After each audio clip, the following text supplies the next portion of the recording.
దేవుని పరిశుద్ధమైన నామమునకు మహిమ ఘనత ప్రభావములు కలుగును గాక. ఆమేన్. ఈరోజు దేవుని వాక్యము ద్వితీయోపదేశ కాండము 33వ అధ్యాయము 26వ వచనం. యెషూరును దేవుని పోలిన వాడెవడు లేడు.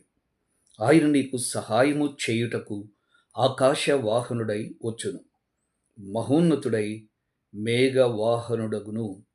దేవుడి వాక్యమును మన వెనుకల్లో దీవించును గాక. అవును దేవుని బిడ్డలారా, దేవుడు మనకు సహాయం చేయడానికి ఆకాశ వాహనుడై వస్తాడు. తప్పకుండా దేవుడు మనకు సహాయం చేస్తాడు. ఆ రోజు యెషూరునకు అనగా ఇశ్రాయేలుకు సహాయం చేసిన దేవుడు ఈరోజు కూడా మనకు సహాయం చేయడానికి ఆయన సజీవుడు. రైట్, మంచిది. ఈరోజు కూడా మనం నిర్గమకాండంలో 4 అధ్యాయములు చదువుకుందాం. నిర్గమకాండము 13వ అధ్యాయము నుండి 18వ అధ్యాయం వరకు ఈరోజు మనం చదువుకుందాం. 13వ అధ్యాయం.